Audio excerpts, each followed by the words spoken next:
السلام عليكم ورحمة الله وبركاته. إن الحمد لله نحمده ونستعينه ونستغفره ونعوذ بالله من شرور أنفسنا ومن سيئات أعمالنا. من يهده الله فلا مضل له ومن يضلل فلا هادي له وأشهد أن لا إله إلا الله وحده لا شريك له وأشهد أن محمدا عبده ورسوله صلى الله تعالى عليه وعلى آله وصحبه وسلم تسليما كثيرا. أما بعد. সম্মানিত দিনী ভাতৃমণ্ডলী, আল্লাহ রাব্বুল আলামিনের প্রশংসা এবং প্রিয় নবী সাল্লাল্লাহু আলাইহি ওয়াসাল্লামের উপর সালাত ও সালামের পর আজ জুমাবার 15ই জিলহজ 1445 হিজরি মোতাবেক 21শে জুন 2024 আমরা ঈদুল আজহার পরে এই মোবারক সময়গুলি যে জিলহজ মাসের 10টি দিন, হজের মৌসুম, এই সমস্ত মোবারক মৌসুমগুলি, নেকির মৌসুমগুলি, বিশেষ বিশেষ ইবাদত বন্দেগীর মৌসুমগুলি অতিক্রম করে আমরা এই সময় আবার ইসলামী সেন্টারে ফিরে আসার তৌফিক পেয়েছি আল্লাহর পক্ষ থেকে। এই জন্য আল্লাহ শুকরিয়া আদায় করি, বলুন আলহামদুলিল্লাহ। কিছুদিন আগে মাহে রমজান গেল, মোবারক সময়। তাতে গেল গোটা বছরের ভিতরে সবচাইতে ফজিলতপূর্ণ রাতগুলি লাইলাতুল কদর, শেষ দশক, রমজানের শেষ 10টি রাত। তারপরে সামান্য বিরতির পরে আবার একটি গুরুত্বপূর্ণ মৌসুম আসলো, জিলহজ মাসের প্রথম 10টি দিন, যেই দিনগুলি গোটা বছরের সবচাইতে ফজিলতপূর্ণ, গুরুত্বপূর্ণ, বরকতপূর্ণ দিন। এই দিনগুলির ইবাদত বন্দেগী সম্পর্কে আপনারা জানেন, শুনেছেন এবং শুনিয়েছি। এই দিনগুলিতে বিশেষ বিশেষ কিছু ইবাদত রয়েছে যেগুলি অন্য সময় নেই। যেমন হজ, এটি হচ্ছে হজের মৌসুম। কোরবানি, এটি হচ্ছে কোরবানির মৌসুম। জিলহজ মাসের 10 দিনের আর তারপরে যে 3 দিন আইয়ামে তাশরিক, আইয়ামে মালুমাত হচ্ছে জিলহজ মাসের প্রথম 10 দিন, আর আইয়াম মাদুদাত, আল্লাহ কোরআন বলেছেন মাদুদাত হচ্ছে এই তাশরিকের 11, 12, 13 তারিখ। এগুলি সব বড়ই গুরুত্বপূর্ণ ফজিলতের দিন। সেগুলিতে তাকবীর পাঠ করা, আরও ইবাদত বন্দেগী, ফরজ নফল আল্লাহ রাব্বুল আলামিন যাদেরকে তৌফিক দিয়েছেন তারা ভাগ্যবান, বলুন আলহামদুলিল্লাহ। যারা এই সময়গুলিকে নষ্ট করেছে, গুনহার কাজে লাগিয়েছে, এমনিতে ব্যয় করে দেশে সময় চলে, সময় অপেক্ষা করবে না কারোর জন্য, তারা হতভাগা। আল্লাহ তাদেরকে সঠিক বুঝ দান করুন, হেদায়েত দান করুন, এবং আমাদের সকলকে যারা কিছু ভালো কাজ করতে পেরেছি ভাববেন না যে যথেষ্ট করে ফেলেছি, আরও যেন আল্লাহ বেশি তৌফিক দান করেন। নিজের আমলের ওপর বেশি আনন্দিত হওয়া এটি ভালো লক্ষণ নয়, বরং সবসময় নিজেকে ত্রুটিপূর্ণ মনে করা, আমার অনেক ঘাটতি, অনেক ত্রুটি। এই জন্য যে কোনো ইবাদত বন্দেগীর পরে আল্লাহ রাব্বুল আলামিন একটি বিধান দিয়েছেন, জিকির আজকার। জিকির মানে স্মরণ করা। কারণ মানুষ যখন কিছু ইবাদত করে তখন মনে করে আমি অনেক কিছু হয়তো করে ফেললাম। বিশেষ করে দুর্বল ইমান নিয়ে যাদের ইবাদত বন্দেগী, আর অধিকাংশ মুসলিম হচ্ছে দুর্বল ইমানের, মনে করে যথেষ্ট করে ফেলেছি রমজান মাসে, এই হজ মৌসুমে, তো এই সময়গুলিতে এই কোরবানি করলাম এত টাকা দিয়ে, তো এই হজ করলাম এত টাকা দিয়ে, এই করলাম এই। তো এতে মানুষ তখন তারপরে যে সময়গুলি আসে তাতে গাফিল হয়ে যায়, উদাসীন হয়ে যায়। এই গাফিলতি যেন না আসে সেই জন্য আল্লাহ রাব্বুল আলামিন জিকির আজকার কথা বলেছেন। ফরজ সালাতের পরে কি, সালাম ফেরার পরে জিকির। জি, হজ শেষ করার পরে আল্লাহ বলেছেন ফাইজা কাযাইতুম মানাসিকা ফাযকুরুল্লাহ, আল্লাহর জিকির, যাতে গাফিল না হয়ে যান, যে জান্নাতে যাওয়ার কাজ তো মেলা করে ফেলেছে, গাফিলতি না চলে আসে। আর মানুষ কিছু কাজ করার পরে মানুষের একটি স্বভাব হচ্ছে রেস্ট নেওয়া, রেস্ট নেওয়া, তাই না? ডিউটি করার পরে এসে রেস্ট নেওয়া, এটা মানুষের শরীরের চাহিদা, মনের চাহিদা। তো অনেকে হয়তো মনে করে যে বন্দি মানা করেছে, এখন রেস্ট করি, হ্যাঁ এখন বিশ্রাম করি, ফরজেও গাফিলতি শুরু হয়ে গেল, আর সুন্নত নফলে উদাসীনতা। এমনটা যাতে না হয় এই জন্য আল্লাহর জিকির করতে বলা হয়েছে ইবাদত বন্দেগী শেষ হলে। আরেকটি গুরুত্বপূর্ণ ইবাদতের কথা বলা হয়েছে, সেটা জানেন, সেটা হচ্ছে শুকর। জিকির এবং শুকর খুব গুরুত্বপূর্ণ ইবাদত। আপনি ইবাদত বন্দেগী করে যদি আপনার মধ্যে শুকরিয়া না থাকে, আপনি যা কিছু পাচ্ছেন সেটাকে যদি তুচ্ছই মনে করেন, শুকরিয়া আদায় না করেন, তো নিয়ামত টিকবে না। আর নিয়ামত দুই রকম, এক হচ্ছে ধর্মীয় ইমানি নিয়ামত, আর একটি হচ্ছে পার্থিব নিয়ামত। অধিকাংশ মানুষ, এমনকি মুসলিমরাও, দুনিয়ার নিয়ামতকে, পার্থিব নিয়ামতকে বেশি প্রাধান্য দিয়ে থাকে, বল তুসিরুনাল হায়াতাদ দুনিয়া, এবং গুরুত্ব দিয়ে থাকে, সেটাকে নিয়ামত মনে করে। কিন্তু ধর্মীয় নিয়ামত, জন্মসূত্রে যে মুসলিম, আর তারপরে একটা ধার্মিক পরিবারে সে জন্ম নিয়েছে, বাপ মা নামাজি, ভাই বোনের নামাজি, বড়োদেরকেও দেখেছে দিনদার ধার্মিক, সে দেখা দেখি মানে খুব সহজ হয়েছে তার জন্য ইমান ইসলাম পালন করা। এই যে নিয়ামত, মুসলিম সমাজে বসবাস, মুসলিম সমাজে লালন পালন, হ্যাঁ, যেখানে গেছে সেখানে একটা মুসলিম সমাজ রয়েছে, স্কুলে গেল, মাদ্রাসায় গেল, সেখানে ইসলামিক পরিবেশ, মুসলিম মেজরিটি সেখানে, নামে মুসলিম নয়, কাজের মুসলিম, জি, সহি আকিদার, শিরক মুক্ত, বেদাত মুক্ত। কারণ শিরক বেদাতের ইসলাম পালন করে তো লাভ কিছু হয় না, আসলে আরও ক্ষতিগ্রস্ত। ওয়ালা ইয়াজিদুজ জালিমিনা ইল্লা খাসারা, জালেমদের ক্ষতি বৃদ্ধি পায়, আল্লাহ কোরআন বলেছেন। আর যারা শিরক বেদাত করে তারা জালেম, তার চেয়ে বড় জালেম কি আছে? যে আল্লাহ নাজেলকৃত দিন আল্লাহর, হ্যাঁ, ইবাদত বন্দেগীতে শিরক করে, অথবা রাসূলুল্লাহ সাল্লাল্লাহু আলাইহি ওয়াসাল্লামের তরিকাতে শিরক করে, রাসূলের মতো করে অন্য কাউকে মানে, জালেম। নবী সাল্লাল্লাহু আলাইহি ওয়াসাল্লামকে আল্লাহ এত বড় নেয়ামত করে পাঠান যে তার অনুসরণ করবে, তাকে বাদ দিয়ে অন্যকে নবীর মতো করে অন্ধ তকলিদ করে, অন্ধ অনুসরণ করে। সহিহ হাদিসের কথা বলেন, বাঁকা পথে চলে। আমাদের তরিকাতে কি আছে, আমাদের বুজুর্গানে দিন কি বলেছে, যারা জালেম আসলে। এই পরিবেশে বাস করে তো আর ইমান ইসলাম রক্ষা হবে না। তো তারপরেও তুলনামূলক কাফেরদের মাঝে যারা বাস করছে, হাজার কাফের মাঝে একজন দুজন মুসলিম, দূর দূর পর্যন্ত কোনো মসজিদ নেই, মাদ্রাসা নেই, হ্যাঁ, দৈনিক শিক্ষার ব্যবস্থা নেই, সেসব প্রতিকূল অবস্থায় যারা বসবাস করছে, তাদের তুলনায় দেখেন তো আপনি ধর্মীয় দিক থেকে, দিনী দিক থেকে কত বড় নিয়ামতে আছেন। ছোট থেকে আপনাকে আপনার বাপ মা নামাজ শিখিয়েছে, হ্যাঁ, নামাজের, হ্যাঁ, তরিকা শিখিয়েছে, দোয়া শিখিয়েছে। আর অন্য কেউ আছে 40 বছর বয়স হয়ে গেছে, সূরা ফাতিহা ভালো করে মুখস্থ, তার বাবা মাও ছিল বেদিন, আর সেও ওইরকম বেদিন হয়ে, হ্যাঁ, বড় হয়েছে, খারাপ পরিবেশে মানুষ হয়েছে।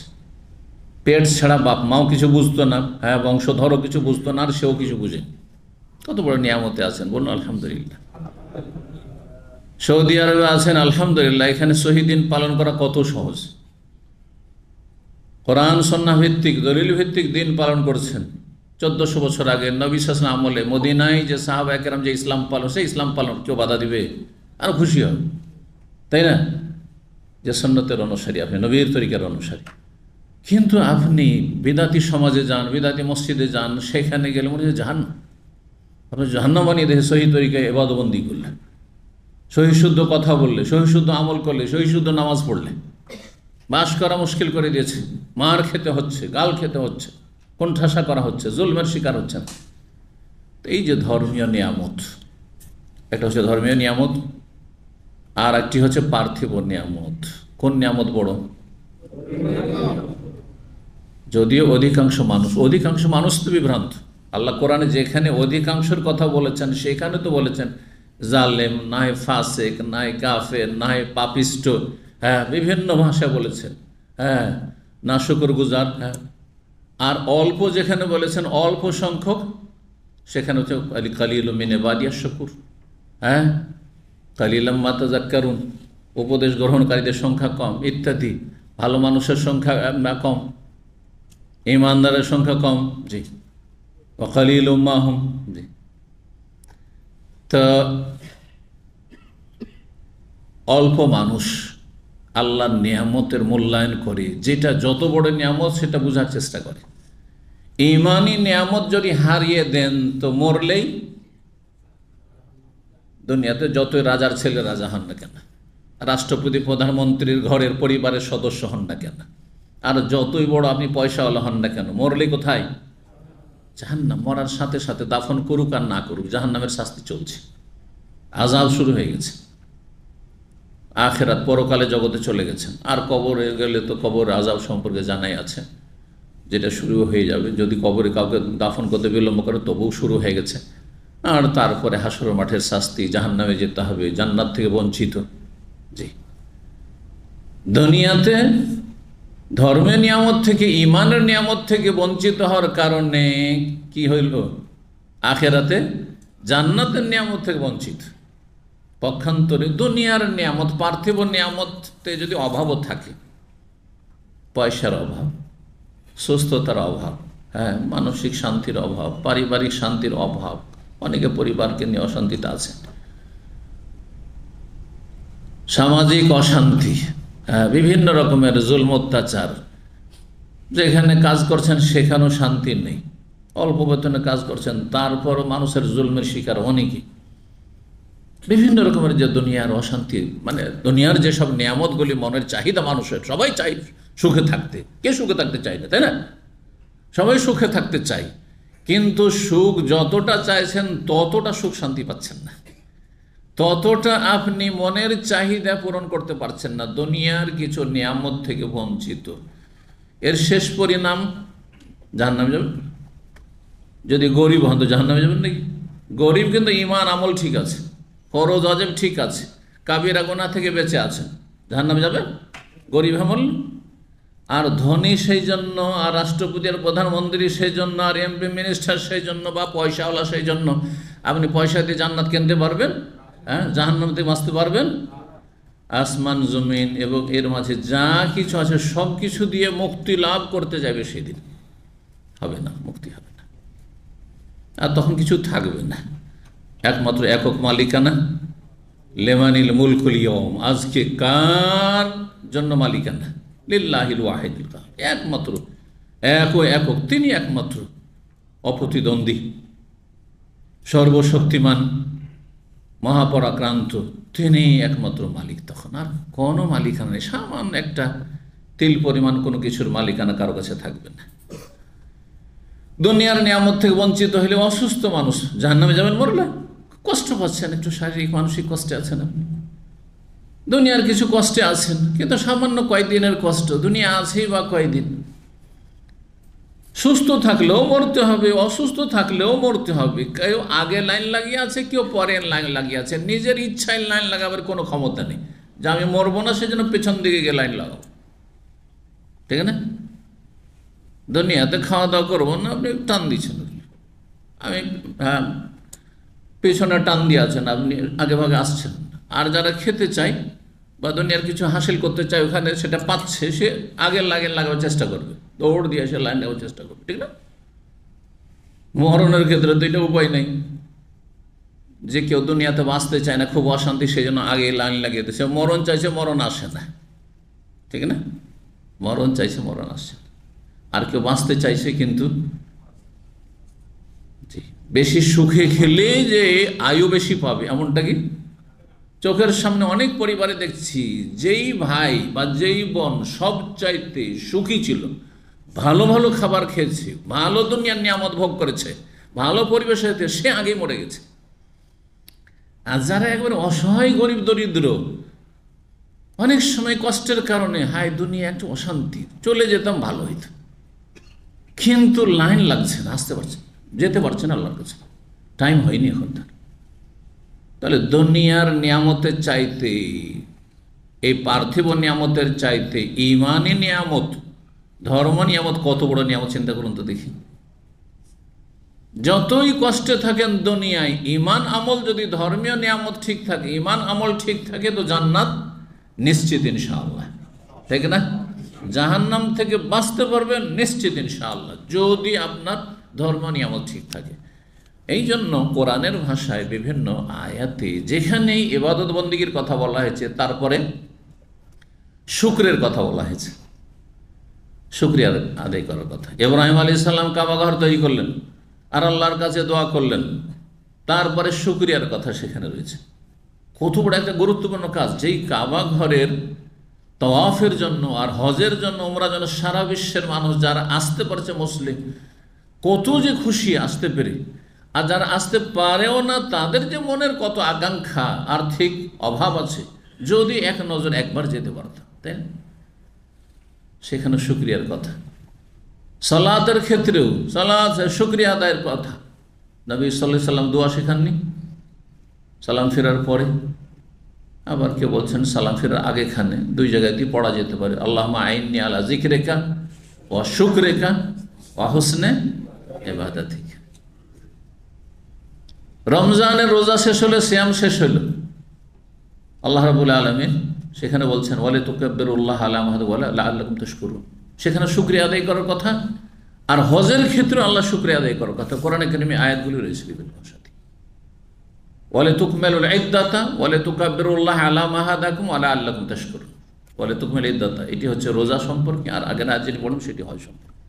তাহলে ইবাদত বন্দেগি করে যে আপনি জান্নাতে যাওয়ার জন্য এগিয়ে গেলেন, অনেকটা এগিয়ে যেতে পারলেন, আপনি জাহান্নাম থেকে অনেক দূরে হয়ে গেলেন, আপনি জাহান্নাম থেকে বাঁচার অনেকটা ব্যবস্থা নিতে পেরেছেন আপনি। সেজন্য কি করেন? ধর্মীয় নিয়ামত সবচেয়ে বড় নিয়ামত, সুতরাং আল্লাহর কি করেন? শুকরিয়া আদায় করেন, আল্লাহ শুকরিয়া আদায় করেন। এই যে এলেম শিখতে পারছেন আলহামদুলিল্লাহ, 1 ঘন্টা 1.5 ঘন্টা এসে আল্লাহর শুকরিয়া আদায় করেন। আল্লাহর শুকরিয়া আদায় করা হচ্ছে নিয়ামতের, নিয়ামতকে স্বীকার করার মতো, নিয়ামতকে স্বীকার করার মতো। যেমন শিকারী পশু, ও তো আর বসে থাকবেন আপনার জন্য, হরিণ শিকার করবেন ধরেন, কোনো পাখি শিকার করবেন আপনি, মাছ শিকার করে বসে থাকবে? তোর জন্য শিকার করার জন্য কি লাগবে? অস্ত্র লাগবে, তাই না? মাছ শিকার করার জন্য আলাদা ব্যবস্থা, আর আপনার স্থলচর প্রাণী শিকার করার জন্য আলাদা ব্যবস্থা, ঠিক না? লাগবে। যদি আপনার কাছে অস্ত্র থাকে তাহলে আপনি শিকার করতে পারবেন।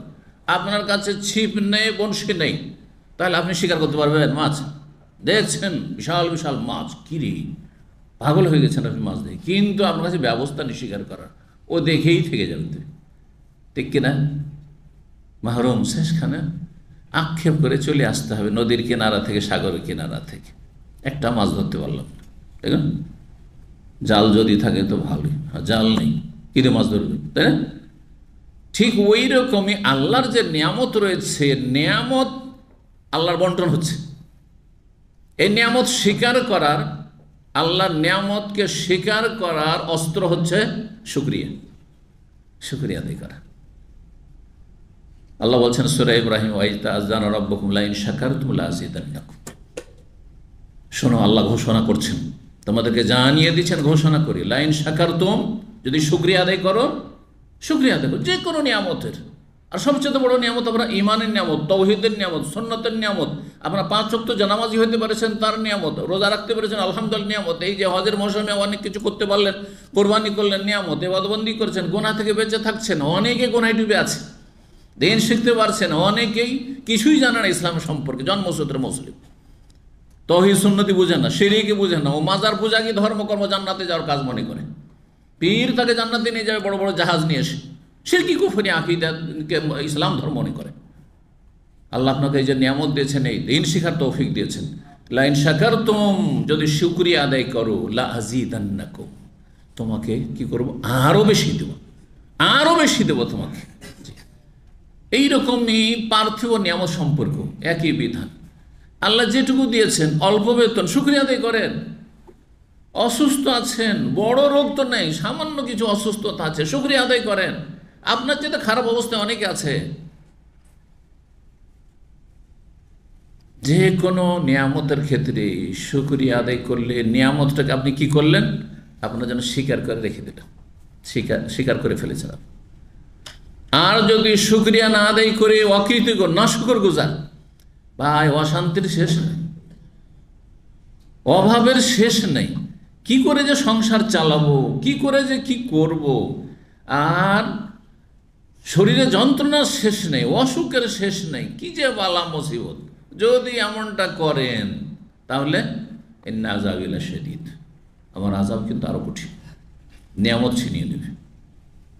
নিয়ামতের যদি শুকরিয়া আদায় করে, যা শোকের রাত, নেয়ামত, এজা নেয়ামত সম্পর্কে আরবি প্রবাদ রয়েছে, আর নেয়াম বা নেয়ামত এজা শোকেরাত, শুকরিয়া যদি আদায় করা হয় কাররাত, তাহলে সেটা আপনার কাছে স্থির হয়ে যায়, আপনার কাছে থাকবে, টেকসই হবে, লাস্টিং করবে।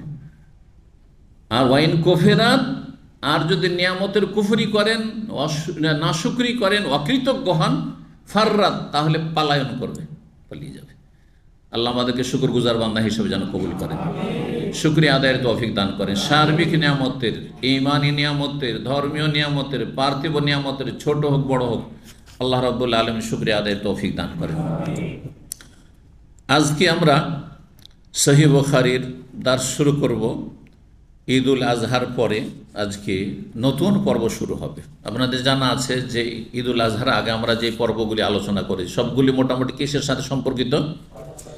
হজের সাথে, উমরার সাথে, আর মদিনার ফজিলত ইত্যাদি সব বিষয়গুলি সম্পর্কে যথেষ্ট আলহামদুলিল্লাহ আলোচনা হয়েছে, এবং সহিহ বুখারীতে যে অধ্যায়গুলি ছিল সেগুলির আলোকে বিস্তারিত আলোচনা হয়েছে। যাকে যতটা আল্লাহ ইলম দেবেন এবং যার যতটা চেষ্টা থাকবে সে ততটা লাভবান হয়েছে এবং হবে, আল্লাহ তৌফিক দান করেন। এখন আমরা সহিহ বুখারীর কিতাব বাদইল খালক শুরু করব।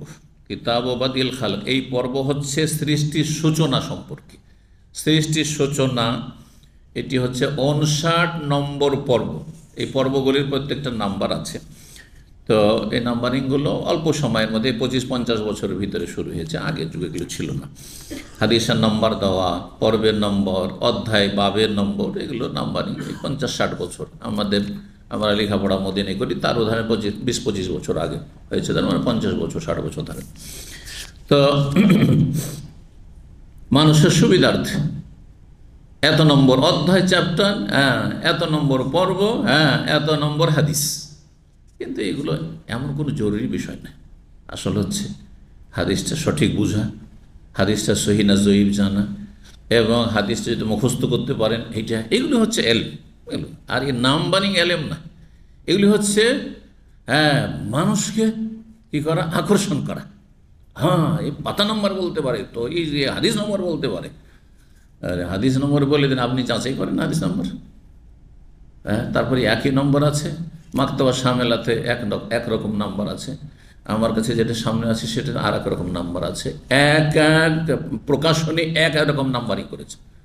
এই জন্য বাংলা বুখারী, ইসলাম ফাউন্ডেশন নাম্বারিং আলাদা, তৌহিদ প্রকাশনী আলাদা, আর তারপর আর একটা কী আছে সেটাও আলাদা, হানাফিদের যারা একটা আছে সেটা আলাদা, আর যেটা হাদিস প্রকাশনী সর্বশেষ যেটা লেটেস্ট এসছে সেটার নাম্বারিং আলাদা। কোনোটার সাথে কোনোটার মিল নেই, অনেক সময় বিস্তর পার্থক্য রয়েছে, 1-2 নম্বরের পার্থক্য নেই। কারণ কোনো জায়গায় সনদ এসেছে, যারা গণনা করেছেন একটা সনদ এসছে আর বলছে আগের মতোই হাদিস, শুধু সনদটা এসছে, সেটাকে নাম্বারিং একটা দিয়ে দিয়েছে, যদিও মতনটা সেম আগের। আর কেউ বলছেন না ওই আগেরটাই তো, শুধু সনদের পার্থক্য, তখন আর নাম্বারিং করেনি, যার ফলে পার্থক্যগুলো হয়ে গেছে। কারণ অনেকে আপনার এই আবার পার্থক্য কেন, বুখারীর হাদিস সংখ্যা একই রকম হবে, সনদ কেউ গণনা করেছে, কেউ গণনা করেন। তো আমরা মাঝখানে কয়েকটি পর্ব ছাড়লাম, কারণ জানি না কার কতটা সময় আছে, আপনাদেরই কত সময় আছে আর আমারই কত সময় আছে দুনিয়াতে, তারপরে সুস্থতা, তারপরে ইসলামী সেন্টারে দাম্মামে ইত্যাদি সব বিষয়গুলো রয়েছে। আর সহিহ বুখারী শুরুতে শেষ পর্যন্ত শেষ করতে দীর্ঘদিন সময় প্রয়োজন। যদি কোরআনে কারিমের তফসির শেষ করতে আমাকে 10 বছর লেগেছে, তখন সপ্তাহে একদিন শুধু জুমার দিনে করতাম। প্রথম দিকে আমরা বুখারী ও জুমার দিনেই শুধু করতাম, দেখলাম যে জুমার দিনে একদিন যদি সপ্তাহে করি তো 30 বছরও শেষ হবে না, 30 বছরও বুখারী শেষ হবে না। তখন সেটাকে 2 দিন করলাম, তারপরে এখন 3 দিন করেছি। হজ মৌসুমে 4 দিনও করেছি, আর 4 দিন থাকবে না, 3 দিন থাকবে। এখন বুখারী যারা আসতে পারবেন জুমার দিনে, আপনার এই জুমার পরে, আর সোমবার আর মঙ্গলবার এশা পরে, আর জুমার দিনে রাত্রে মাগরিব থেকে এশা যে এখন চলছে গরমের দিনে, আর তারপরে শীতকালে আমরা এশার পর দার্স করবো, সেটি হচ্ছে জাদুল মাদের দার্স, যা আগে চলতো ঠিক ওইভাবে ইনশাআল্লাহ তাআলা চলতে থাকবে। তো এতে সহিহ বুখারীতে কিছু অধ্যায় বেশি গুরুত্বপূর্ণ আমাদের জন্য, যেই বিষয়গুলি জানা আমাদের বেশি জরুরি সেগুলি আগে আমরা আলোচনা করে দেব। প্রত্যেকটা গুরুত্বপূর্ণ, কিন্তু বেশি গুরুত্বপূর্ণ আর বেশি জরুরি, যেটা বেশি জরুরি সেটা আগে জানবো, আর তারপরে যেগুলো তারপরে স্থান সেগুলি পরে আমরা আলোচনা করব। এই জন্য দু একটি জায়গায় আর কিছু কিছু বিষয়গুলি অলরেডি আমাদের আলোচনা আছে, যেমন তফসিরের অধ্যায়, কেতাবুত তফসির, তারপরে সিরাতুন নবী, নবী সাল্লাল্লাহু আলাইহি ওয়াসাল্লামের জীবনী, এগুলি আলোচনা আছে আমাদের, আছে না নেই? তো ওই অধ্যায়গুলি এখন আপাতত রেখে দিয়ে আমরা এমন অধ্যায়গুলি শুরু করেছি যেই সম্পর্কে আমার এই ২৬ বছরেও কোনো আলোচনা নেই, ধরেন ওগুলো আলোচনা করছি। তার মধ্যে আজকের পর্ব হচ্ছে কিতাব বাদইল খালক। বাদউন মানে সূচনা, মানে শুরু, আর খালক মানে সৃষ্টি। সৃষ্টির সূচনা সম্পর্কে এই পর্ব।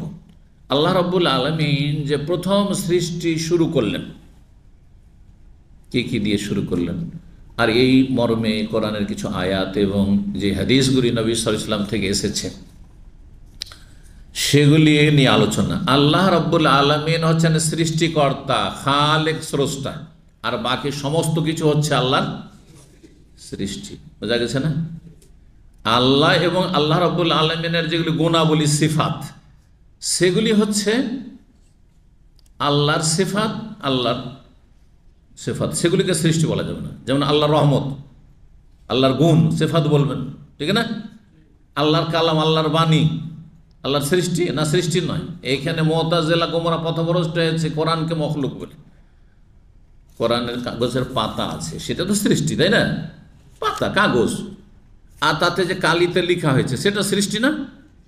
কিন্তু আল্লাহর যে বাণী সেটা হচ্ছে আল্লাহর সিফাত, আল্লাহর গুণ, আল্লাহর গুণ। এই জন্য আল্লাহর গুণের ওসিলাতে, আল্লাহর গুণের মাধ্যমে আশ্রয় কামনা করার দোয়া, আউযু বিকালিমাতিল্লাহি তাম্মাতি মিন শাররি মা খালাক। আউযু বিল্লাহ নাই এখানে, যেমন আউযু বিল্লাহি মিনাশ শাইতানির রাজিম পড়ছেন স্বাভাবিক, আল্লাহর কাছে আশ্রয় গ্রহণ করছি, তাই না? আউযু বিরাব্বিন নাস, হ্যাঁ, আউযু বিরাব্বিল ফালাক, তাই না?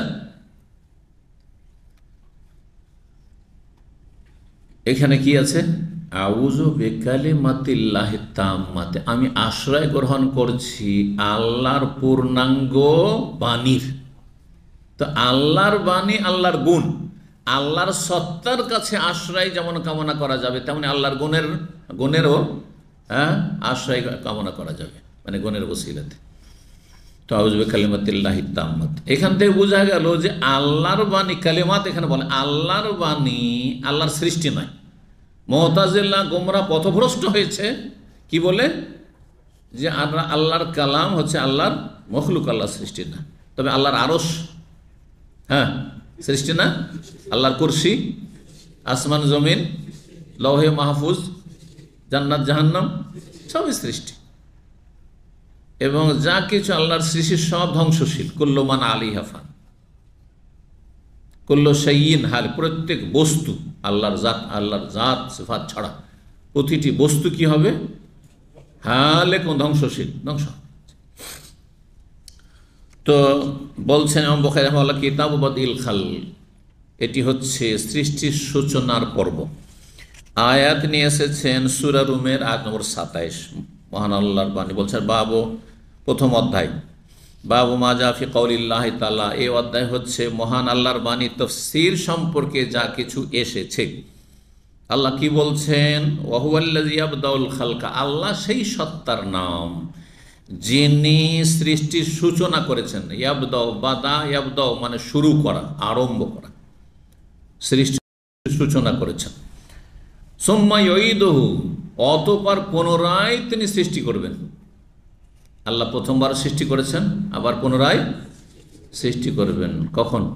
সব কিছু ধ্বংস হওয়ার পরে, যখন সবকে কবর থেকে ওঠাবেন, মৃতকে জীবিত করবেন, দুনিয়া আবার ধ্বংস হয়ে যাওয়ার পরে আবার ইয়াউমা তুবাদদালুল আরযু গায়রাল আরজ, এই আসমান জমিন সব কিছু ধ্বংস হয়ে যাবে, সিংহায় ফুৎকারের মাধ্যমে পৃথিবী ধ্বংস, আর তারপরে আবার আল্লাহ সৃষ্টি করবে। তুবাদদালুল আরজ, আসসামাওয়াত, জমিন, আসমান, আবার আল্লাহর পুনরায় সৃষ্টি করবেন। প্রথমবার সৃষ্টি করা, প্রথমবার তৈরি দিয়ে বলি দুনিয়ার একটি উদাহরণ দিই। প্রথম যখন মোবাইল তৈরি হয়েছে সেটা বেশি কঠিন ছিল, না পরে বিভিন্ন কোম্পানিগুলো এসে মোবাইল তৈরি করে সেটা বেশি মুশকিল? প্রথম কল্পনা করতে হয়েছে যে এমন কিছু করা যায়, তারপরে তৈরি করে প্রথম পরীক্ষা, ঠিক না? কিন্তু পরে বিভিন্ন কোম্পানি, জানি না প্রথম কোন কোম্পানি আসলো কত আমার জানা নাই, প্রথম আমার কাছে 2005 একটা মোবাইল আসে, তাও দাম এত বেশি ছিল, ছোট্ট মোবাইল, তারপরও সেকেন্ড হ্যান্ড নিলাম। আমাদের একদিনই ভাই ছিল, একটু পয়সাওয়ালা ব্যবসা করতো, তো ও বলছে যে শেখ আমার এটা প্রয়োজন নেই। তখনকার মোবাইল, ওই ছোট মোবাইল এত বড় ছিল হাতের সমান, আজকালকে স্মার্টফোনের সময়। মোবাইলটার নাম ছিল ক্যাটেল কোম্পানি, জানেন কেউ? জানেন না? এই যে, তা প্রথম মোবাইল ওগুলো আসলো। আর তারপরে এই এমন আসতে শুরু হইল, চাইনা, হংকং, অমুক তমুক, কত রকমের, কি তাই না? কোনটার বেশি গুণ গাইবেন আপনি? প্রথমটার না? প্রথম আবিষ্কারের। আল্লাহ রাব্বুল কোরআনে কারীমে এই কথাই বলেছেন, পুনরুত্থান সম্পর্কে, পরকাল সম্পর্কে। কারণ অধিকাংশ মানুষ পরকাল সম্পর্কে সন্দিহান না হয় অস্বীকারী, পরকালে বিশ্বাসী না, অবিশ্বাসী না হয় সন্দিহান। আবার পরকাল, মানুষ মরে যাওয়ার পর আবার মানেই না, বিশ্বাস করে না। নাস্তিক, কাফের, মুশরিক যত আছে কেউ বিশ্বাস করেন, একমাত্র খাঁটি মুসলিম ছাড়া।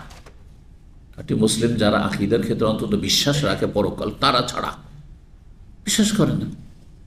এমনকি হিন্দু পরকালে বিশ্বাস করে না, পুনর্গমনে, পুনর্জন্ম, মানে এই দুনিয়াটাই থাকবে আর জন্মিতেই থাকবে, এক লোক বারবার করে জন্মিবে। যদি ভালো মানুষ হয় তো বলছে শূদ্র, ওই চামারের সন্তান ব্রাহ্মণ হয়ে জন্মাবে। কথা বুঝতে পেরেছেন? এটা থিওরি, হিন্দুদের মন গড়া থিওরি। আর যদি ব্রাহ্মণের সন্তানও যদি লম্পট, চোর, ডাকাত, লুচ্চা হয়, তাহলে কি হয়ে জন্মিবে? বলছে শূদ্র শুধু নয়, শুধু চণ্ডাল হয়ে জন্মাবে। বুঝতে পেরেছেন? জি। তো এটা পরকালকে অবিশ্বাস করা, পরকাল অবিশ্বাস করা। তারপর ইহুদি খ্রিস্টানদের কাছে পরকালের ওই রকম ধারণা নেই, স্বচ্ছ ধারণা নেই। যেই ধারণা ইসলামে আছে, কোরআন সুন্নাহে রয়েছে, মুসলিমদের কাছে আছে। পরকালে যে বিভিন্ন স্তরগুলি, মানুষের মরণ থেকে শুরু করে জান্নাত জাহান্নাম পর্যন্ত, যে বিষয়গুলি এত ক্লিয়ার একজন মুসলিমের কাছে, কোন মুসলিমের কাছে, যদিও মনে করে যে একটা জগৎ আছে, ধরেন ইহুদিরা বা খ্রিস্টানরা তওরাত ইনজিল ধর একটু ধার্মিক তাদের মধ্যে, কিন্তু তারপর এই ধারণা নেই, তার মানে অবিশ্বাসী।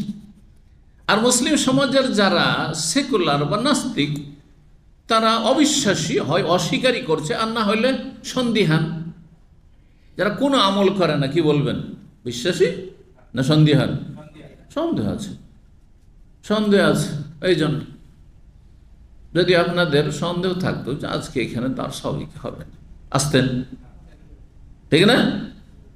জানছেন ইয়াকিন, তারপরে তখন এসে সেই অনুযায়ী আমল। তো যার জীবনে কোনো আমলই নেই, না নামাজ, না যাকাত, না রোজা, না হজ, না কোনো ভালো কাজ, না জনকল্যাণমূলক কাজ, কোনো কাজ, আল্লাহর হক আদায় করা, মানুষের হক আদায় করা, পাপ থেকে বাঁচা, কিছুই নেই, পাপে ডুবে আছে, নেকি নেই, বলে তারপরে পরকালে বিশ্বাসী? না, কাজ্জাব, মিথ্যুক, এতে কোনো সন্দেহ নেই। অধিকাংশ মুসলিমও আজকে অপরকাল সম্পর্কে সন্দিহান, কফিলের বেতন সম্পর্কে সন্দেহ নেই, যার ফলে একেবারে ফজরের আগে রাস্তায় দাঁড়িয়ে আছে, গাড়ি ছুটে গেলে এই সেকেন্ড ইন্ডিসেল সিটি যেতে হবে, 40 রিয়াল লাগবে ভাড়া। একেবারে অবস্থা খারাপ হয়ে যাবে 40টা রিয়াল দিয়ে ডিউটিতে যেতে। আধা ঘন্টা লেট করা যাবে না, না হলে বেতন কেটে নেবে। বিশ্বাস আছে, সব বিশ্বাস অনুযায়ী কাজ করছেন দুনিয়ার ক্ষেত্রে। আখিরাতের বিশ্বাস আছে বলছেন মিথ্যুক, আর কোনো আমল নেই, মানে আল্লাহ হেদায়েত দান করেন এসব লোককে। তো আল্লাহ রাব্বুল আলামিন এটাকে বারবার করে কোরআনে দলিল হিসেবে পেশ করেছেন যে যিনি প্রথম সূচনা করেছেন সৃষ্টি, তার জন্য দ্বিতীয়বার তৃতীয়বার পয়দা করাটা খুব সহজ। আগেরটা ফটোকপি ধরেন, আসল কপি তার ফটোকপি। আপনাকে একটা কোনো কিছু যদি লেখা থাকে আপনার কোম্পানি, আর সেটা বলে যে তুমি তো এটা ই করো, হ্যাঁ একটা প্রিন্ট বের করো বা এটা ফটোকপি করে নিয়ে এসো, সহজ আপনার জন্য। কিন্তু বলে যায় এটা লিখো তুমি, হ্যাঁ হ্যাঁ এটা ড্রাফটিং করো, এই তুমি এই নোটিশটা লিখে নিয়ে এসো, ক্ষমতা আছে, সেটা বিশেষ লোকই করতে পারবে।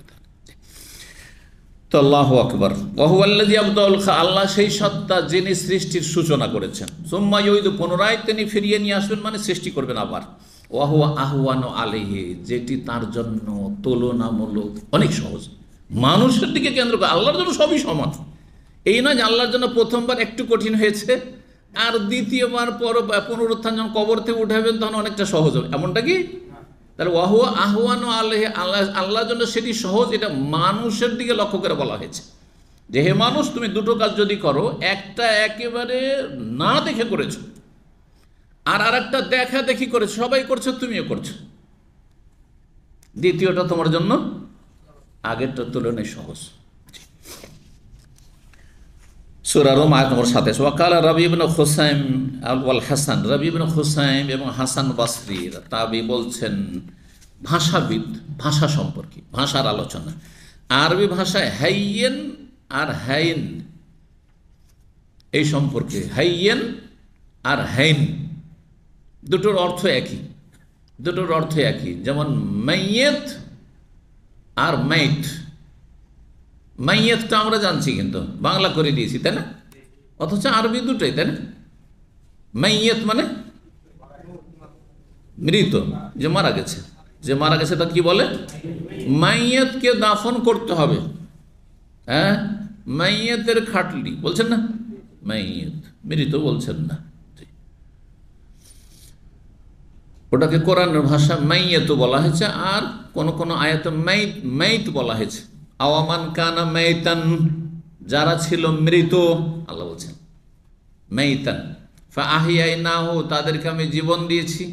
তো মাইতুন আর মাইয়াতুন ওই রকমই হচ্ছে হাইনুন আর হাইয়ানুন, দুটোর মানে হচ্ছে সহজ।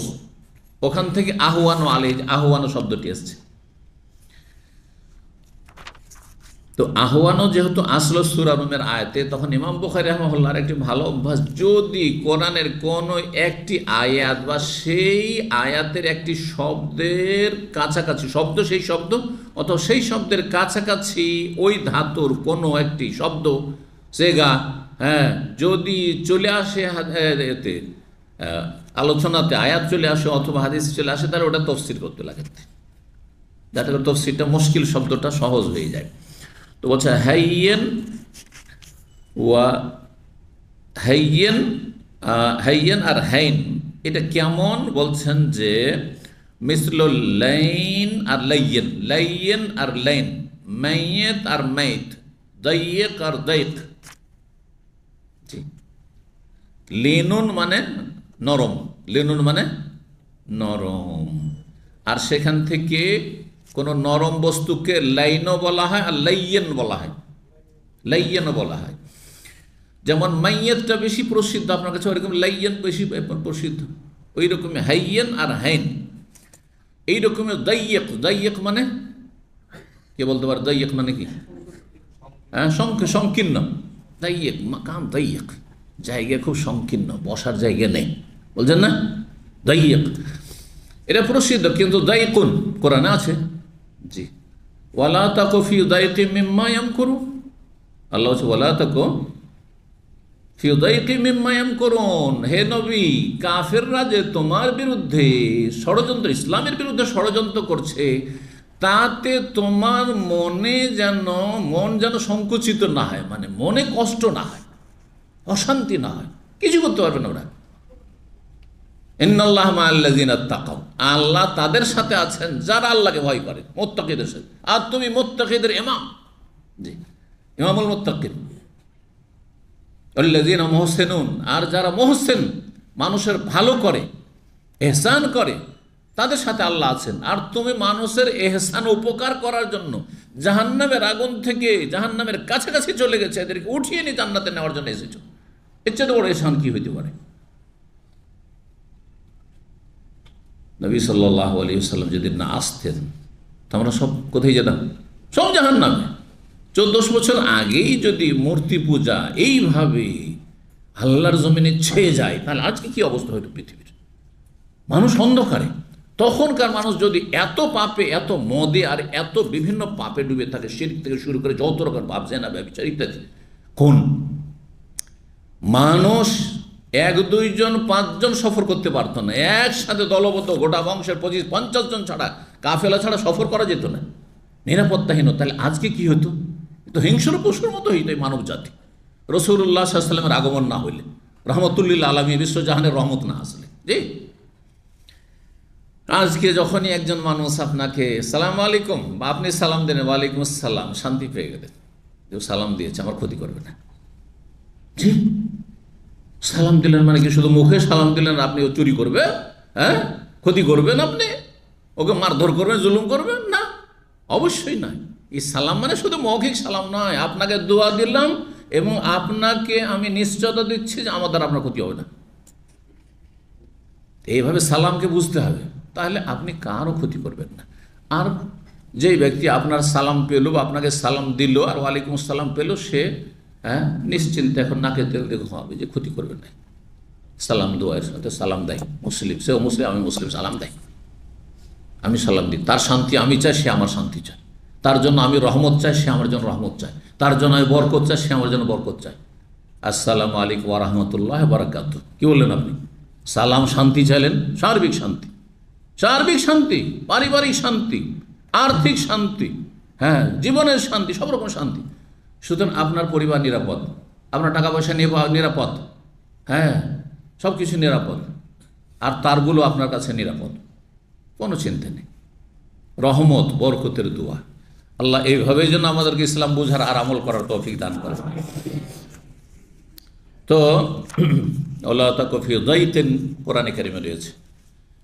তারপরে সূরা কাফের আয়াত নম্বর 15 তো রয়েছে আফা আইনা বিল খালকিল আউয়াল। আফা আইনা বিল খালকিল আউয়াল। খালকিল আউয়াল মানে প্রথম সৃষ্টি, মানে সৃষ্টি সূচনা, প্রথমবারের সৃষ্টি দেখি আমি ক্লান্ত হয়েছি। আল্লাহ বলছে প্রথম যে আমি সৃষ্টি করেছি, আমি কি ক্লান্ত হয়ে গেছি? আমি কি অপারগ হয়ে গেছি? এই যে আইনা, ওর তাফসীর করছেন, বলছেন আফা আয়া আলাইনা হিনা আনশাকুম, আমার জন্য কি কোনো কঠিন হয়ে গেছে, মুশকিল হয়ে গেছে যখন তোমাদেরকে সৃষ্টি করেছি? ওয়া আনশা খালকাকুম, তোমাদের সৃষ্টি এবং যে অন্যান্য সৃষ্টি তাদেরকে সৃষ্টি করেছি, অথবা তোমাদের গঠন আমি যে তৈরি করেছি, এত সুন্দর অবয়বে, সুবহানাল্লাহ, কিভাবে সেট হয়ে আছে। আমরা তো ওপরটা দেখলেই হতভম্ব যে কত সুন্দর করে আল্লাহ সুঠাম করে সৃষ্টি করেছেন, আর ভিতরের ফাংশন মেডিকেল সায়েন্স না পড়লে তো বুঝতেই পারবেন না যে রক্তের মধ্যে কত কি আছে। রক্তের মধ্যে কত কি যদি না থাকে তো রক্ত টেস্ট করেই কি করে বুঝে নিচ্ছে যে আপনার কিডনি ঠিক আছে কিনা, তো আপনার লিভার ঠিক আছে কিনা, তো আপনার এই ঠিক আছে কিনা, ওই ঠিক আছে, আপনার কোনো সমস্যা আছে নাকি, আপনার ব্যক্তিগত বাচ্চার হোমিওগ্লোবিন কতটা আছে, আপনার আয়রন কতটা আছে, তো আপনার সুগার ঠিক আছে, সুগার কম আছে না বেশি আছে, সব বুঝতে পারছে। কি করে? তাহলে একজন ইমানদার মানুষ, মুসলিম, যদি সত্যি এই স্বাস্থ্য বিষয় নিয়ে লেখাপড়া করে, তাহলে সেই ব্যক্তির ঈমান, ইয়াকিন আরও আমাদের চেয়ে বেশি মজবুত হওয়া উচিত। কিন্তু যেহেতু বেদিনদের পরিবেশে লেখাপড়া করছে, হ্যাঁ, আল্লাহ থেকে সম্পর্কহীন হয়ে লেখাপড়া করছে, যার ফলে অধিকাংশ চিকিৎসাবিদ্যার চর্চাকারীরা দিনদার নাই, বেদিন। বড়ই দুঃখের বিষয়। একজন ইমানদার মানুষ যদি পড়াশোনা করে, তো আমার চেয়ে বেশি তার ইয়াকিন হবে। কারণ আমার ইয়াকিন হচ্ছে, হ্যাঁ, শুনে ইয়াকিন, পড়ে ইয়াকিন, যে কোরআন হাদিস পড়ে আমার ইয়াকিন, তাই না? চোখে দেখে নয়।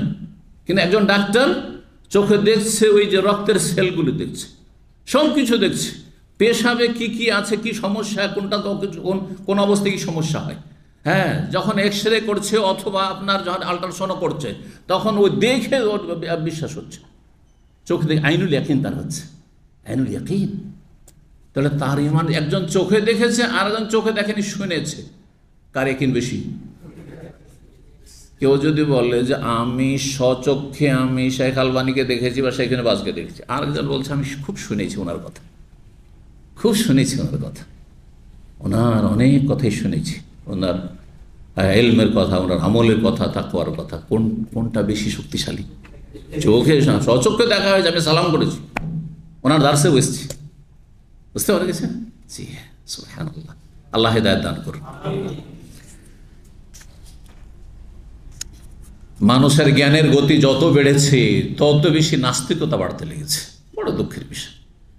অথচ উচিত ছিল জ্ঞানের গতির সাথে তৌহিদের দিকে ফিরে আসা, স্রষ্টার দিকে ফিরে আসা। এমনিতে তৈরি হয়নি এই কারখানা, বিশাল কারখানা, আল্লাহু আকবার। এই কারখানার মালিককে তলাশ করা উচিত, যেমন ইব্রাহিম আলাইহিস সালাম তলাশ করেছেন। আর তারপরে তিনি সন্ধান পেয়েছেন। তলাশ করতে প্রথম চিন্তা করলে তারকাই হয়তো রব হইতে পারে, ডুবে গেল, না এটা হইতে পারে না। তাহলে চাঁদ দেখলেন, যে চাঁদ মাসের শেষে ক্ষয় হয়ে গেল, এটা রব হইতে পারে না। প্রথম ভাবলেন যে এই চাঁদই মনে হয় রব। তারপরে চাঁদের চাইতে শক্তিশালী সূর্য, ভাবলে এই সূর্য। ফালাম্মা আফালাত, সেটাও যখন ডুবে গেল, সন্ধ্যা অস্তমিত হয়ে গেল, আর দুনিয়া অন্ধকার হয়ে গেল, আল্লাহ এটা হইতে পারে না। ইন্নী বারিউম মিম্মা তুশরিকুন, ইন্নী ওয়াজহাতু ওয়াজহিয়া লিল্লাযী ফাতারাস সামাওয়াতি ওয়াল আরদ। এই সব কিছুর সৃষ্টিকর্তা যিনি, তিনি হচ্ছেন আমার রব, তিনি আল্লাহ। জি, সন্ধান পেয়ে গেলেন, সন্ধান পেয়ে গেলেন। আল্লাহ আমাদেরকে যেন ঈমান, ইয়াকিন দান করেন, যেই ইয়াকিন দুনিয়ার কোনো শক্তি কেড়ে না নিতে পারে, যেই ইয়াকিন কখনো যেন হারিয়ে না যায়, যেই ইয়াকিন নিয়ে যেন জান্নাতে আমরা যেতে পারি, রব্বুল আলামিন যেন কবুল করেন। তো আইনা মানে ওই যে ক্লান্ত হওয়া, তাই বা অপারগ হয়ে যাওয়া, কঠিন হয়ে যাওয়া। লঘু অমামাস্তানা মিল লঘুব, অমামাস্তানা মিল লঘুব। সূরা ফাতিহা 35 রয়েছে, আর সূরা কাফের 38 রয়েছে, দুই জায়গায় রয়েছে লঘুব শব্দটি। লঘুব মানে কি? লঘুব মানে হচ্ছে আর নাসব মানে ক্লান্তি। আমি যে সৃষ্টি করেছি, তো আমাকে কোনো ক্লান্তি স্পর্শ করেনি। আমরা সামান্য কিছু কাজ করলে ক্লান্ত হওয়াটা স্বাভাবিক হবেই, সেটা মানসিক পরিশ্রম। রোদ্রেও যায়নি, দৌড়াদৌড়ি করিনি, কোনো বোঝা ওঠায়নি, শুধু অফিসে বসে এই ঘন্টা 2 ঘন্টা একটানা বসে থেকেছি, শরীর মনে হচ্ছে জাম হয়ে গেছে, ক্লান্ত হয়ে গেছে, হাঁটাহাঁটি করে শরীরটা ফিরে হচ্ছে। কত দুর্বল, তাহলে চিন্তা করুন তো দেখি। তাহলে যারা বাইরে মেহনতের কাজ করছেন আর ভারী কাজ করছেন, তাদের কি অবস্থা? মানুষ বা যে কোনো সৃষ্টি ক্লান্ত হয়, কিন্তু স্রষ্টা আল্লাহ বলছেন ওমা মাসসানা বিল লঘুব, কোনো ক্লান্তি আমাকে স্পর্শ করেনি। ওয়া খালাকাকুম আতওয়ারা, তোমাদেরকে আল্লাহ সৃষ্টি করেছেন ধাপে ধাপে। তৌরুনের বহুবচন আতওয়ার, সূরা নূহের আয়াত নম্বর 14। তৌরান কাজা বা তৌরান কাজা, এই স্তর ধাপে ধাপে আল্লাহ রাব্বুল আলামিন ধাপে ধাপে সৃষ্টি করেছেন, তাই না? দেখেন মানুষেরই সৃষ্টির ধাপগুলো দেখেন। প্রথম কি? বীর্য, শুক্রবিন্দু, নৌতফা, তারপরে আলাকা, জমাট বাঁধা রক্ত, তারপরে মজগা, গোস্তের পিণ্ড, আর তারপরে তখন একটা গোস্তের পিণ্ড, আর তারপরে হাড়াহাড্ডি এখনো নেই, 3টা স্তর পার হয়েছে, হাড়াহাড্ডি নেই। তারপরে ফাখাল্লাকানাল মজগাতা এজামান, হাড়হাড্ডি, কচি হাড্ডি তৈরি হলো, রেখা, কঙ্কাল।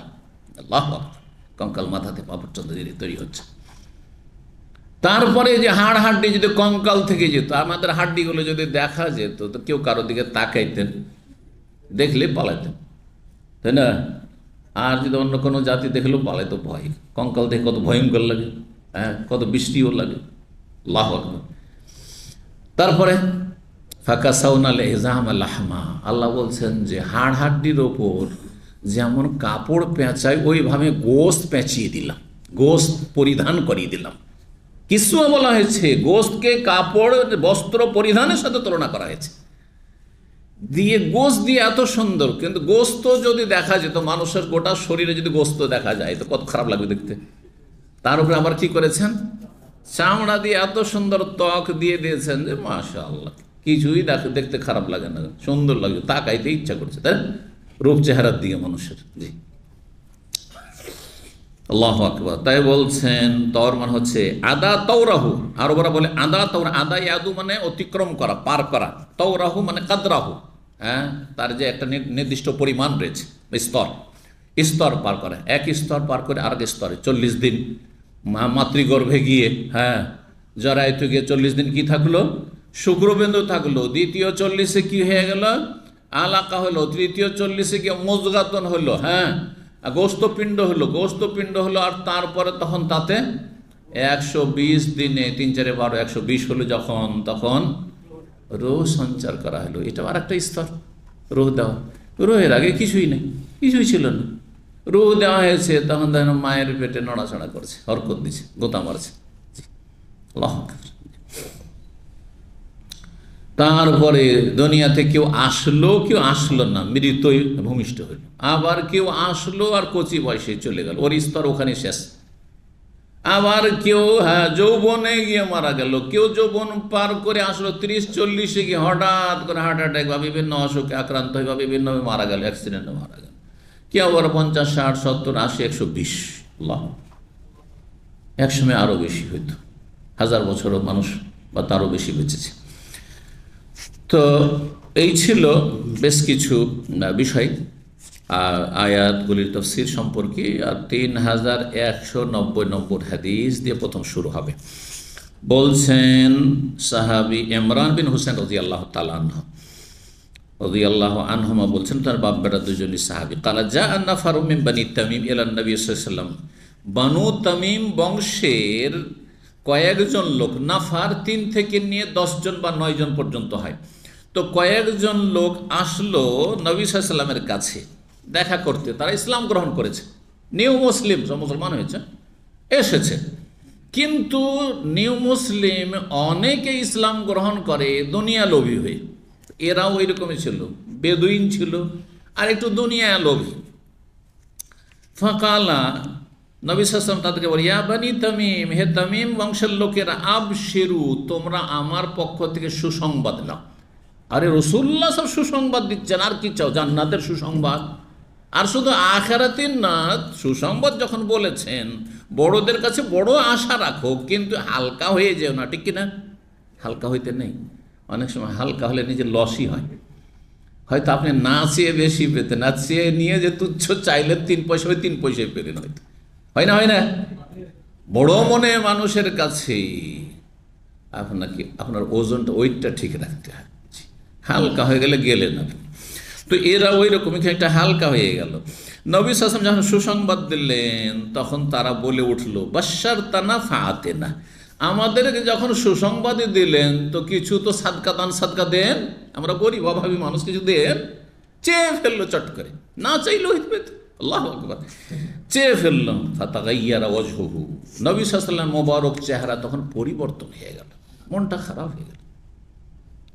চেহারা দেখলে বোঝা যায় যে বিরক্তি বোধ করছেন, হ্যাঁ, মনটা খারাপ। হ্যাঁ, কি তাদেরকে আশ্বস্ত করলাম, সুসংবাদ দিলাম, তো চট করে পেট নিয়ে চিন্তা, কিছু দেন আমাদেরকে, চেয়ে ফেললেন।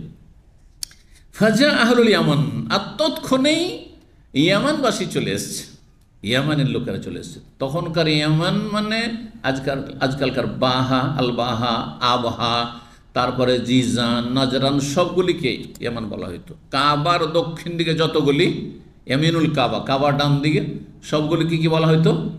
ইয়ামান বলা হইতো। তায়েফ থেকে পেছন দিকে যতগুলি শহর চলে যাবো ওই দিকটাই দক্ষিণ অঞ্চল, সবগুলিকে ইয়ামান বলা হয়। তারপরে তখন এই যে ইয়ামান ইয়ামান বলে রাষ্ট্র, সেটা পরে এখন নির্ধারিত হয়েছে তার বর্ডার, কিন্তু তখনকার যুগে ইয়ামান বিস্তর এলাকাকে, দক্ষিণ অঞ্চল, আরব দেশের দক্ষিণ অঞ্চলকে পুরোটাকে কি বলা হইতো?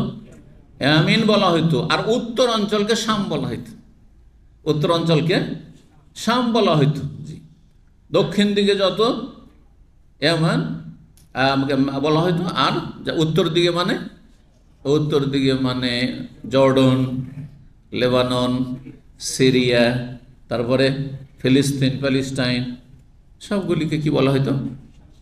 শাম বলা হইতো। তো ইয়ামানবাসী চলে এসছে। ফাকালা, তখন বললেন, ইয়া আহলাল ইয়ামান, হে ইয়ামানের লোকেরা, ইকবালুল বুশরা, ইজলাম ইয়াকবালহা বানু তামিম, তোমরা সুসংবাদ গ্রহণ করো সাদরে। যেহেতু বানু তামিমকে সুসংবাদ দিলাম কিন্তু তারা সাদরে গ্রহণ করলো না, হ্যাঁ, তারা চট করে দুনিয়ার তুচ্ছ কিছু চেয়ে ফেললো। আর সুসংবাদ দিলাম তো খুশি হয় একটু যে নবী সাল্লাল্লাহু আলাইহি ওয়াসাল্লাম সুসংবাদ দিচ্ছেন। কালু, তখন এমনবাসী বলল, কিছু লোক তাদের প্রতিনিধি এসেছিল, কাবেল না, আমরা কবুল করলাম, সাদরে গ্রহণ করলাম।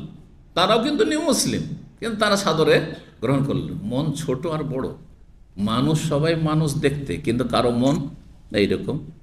আপনার ভাইয়ের মনটা হয়তো এইরকম, আর আপনার মনটাকে এইরকম করেন। এইটা করিয়েন না যে তোর মন ছোট তো আমার মন ছোট।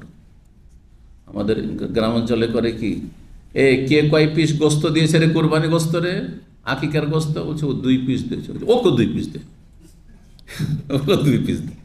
তো ওর মনটা ছোট, আপনিও ছোট করে দিলেন, আপনার মনটা বড় করেন, আপনি মনটা বড় করেন আপনি।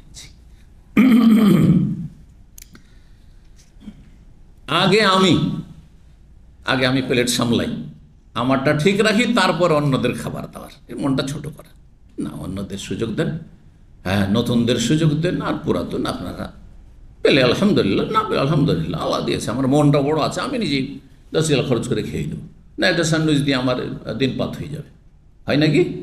মনের ব্যাপার, মনে করলেই হলো যে আমার ভাত না খেলেও চলতে পারে, এটা স্যান্ডউইচ দিয়ে চলতে পারে।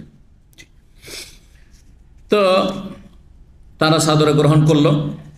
ফাখাযান নবী ইউহাদ্দিসু বাদাল খালকে, তখন নবী সাল্লাল্লাহু আলাইহি ওয়াসাল্লাম আলোচনা করেছিলেন কি নিয়ে? সৃষ্টির সূচনা সম্পর্কে বয়ান করা শুরু করলেন। নবী সাল্লাল্লাহু আলাইহি ওয়াসাল্লাম এই ভাষণটা লম্বা ভাষণ দিয়েছিলেন, খুব কম লম্বা ভাষণ হয়তো নবী সাল্লাল্লাহু আলাইহি ওয়াসাল্লামের। এই ভাষণটি খুব লম্বা ভাষণ ছিল।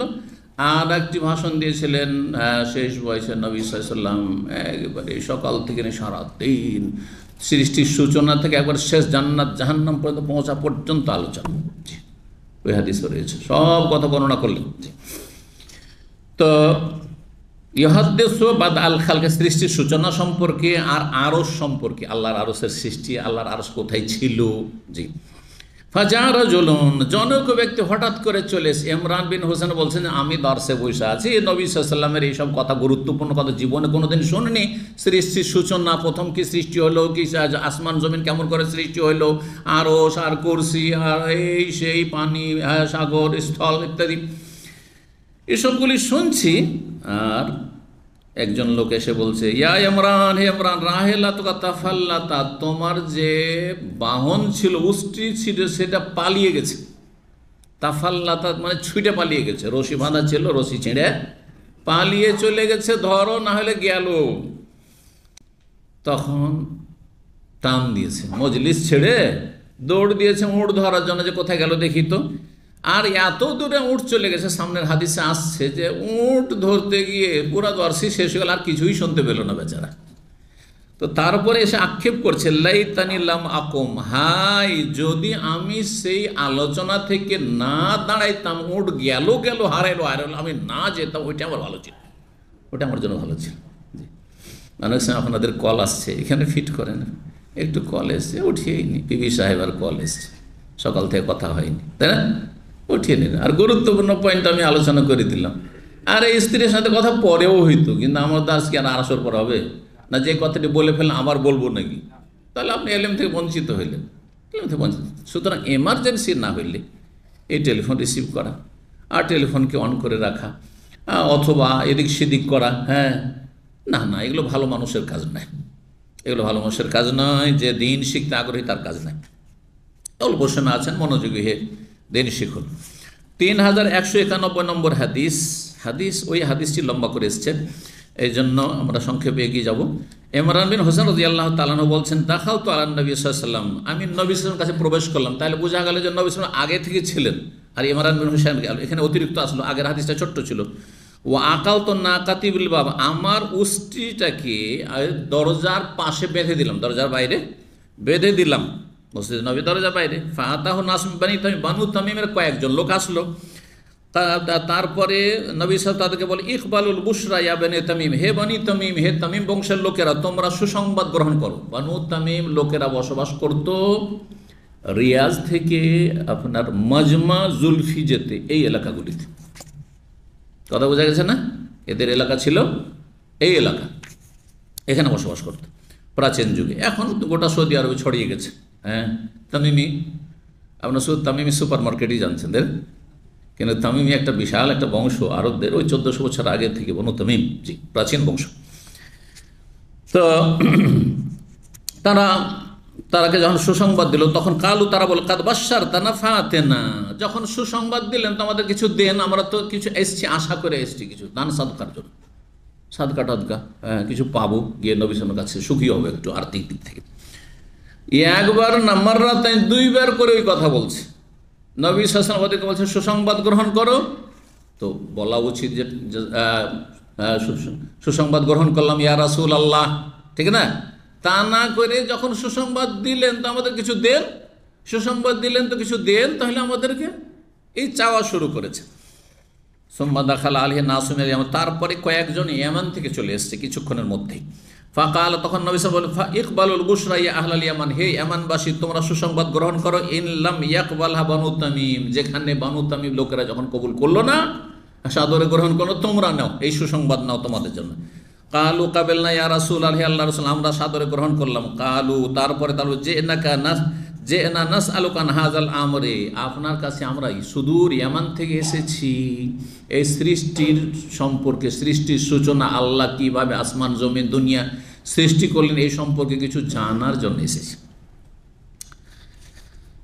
কালা, তখন বললেন নবী সাল্লাল্লাহু আলাইহি ওয়াসাল্লাম, শোনো, কান আল্লাহ, একমাত্র আল্লাহ ছিলেন, ওয়ালাম ইয়াকুন শাইউন গায়রু, তার ছাড়া কোনো কিছু পৃথিবীতে ছিল না, আল্লাহ ছাড়া পৃথিবীতে কোনো কিছু ছিল না। ওয়াকানা আরশুহু আলাল মা, আর তখন তার আরশ, আল্লাহর আরশ পানির ওপর বিদ্যমান ছিল, পানির উপর বিদ্যমান ছিল। তাহলে কি বোঝা গেল যে তখন পানি সৃষ্টি হয়ে গেছে আর আল্লাহর আরশ সৃষ্টি হয়ে গেছে, ঠিক কিনা? কারণ অনেকে আউয়াল মা খালাকাল্লাহুল কালাম, আল্লাহ প্রথম কলম সৃষ্টি করেছে। এখন আল্লাহ ছিলেন আর কিছুই ছিল না, তাহলে কলমও ছিল না, ঠিক কিনা? কলমও ছিল না, এই হাদিস বলে। কিন্তু আরশ কি ছিল? আরশ সৃষ্টি করেছেন আর পানি, পানির ওপর আরশ, তাহলে আগে পানি তারপরে আরশ। হ্যাঁ, তো এখন আগে কলম সৃষ্টি, 1 নম্বরে কলম না 1 নম্বরে আরশ না 1 নম্বরে আপনার কি বলছে পানি?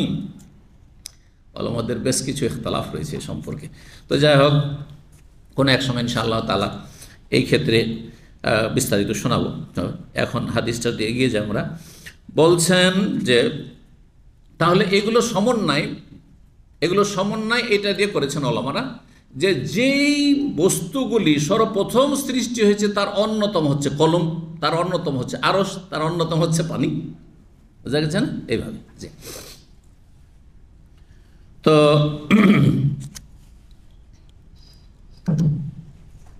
যখন কলমকে আল্লাহ সৃষ্টি করলেন, কলমকে কি বললেন? লিখতে বললেন। তো কিসে লিখবেন? কিসে লিখবে? কলম লিখবে কিসে? লেখার জন্য জায়গা লাগবে না? কাগজ, লহে মাহফুজ। তাহলে লহে মাহফুজ আগে না কলম আগে? এটা একটা চিন্তার বিষয়। জি হ্যাঁ, তো যাই হোক ইনশাআল্লাহ।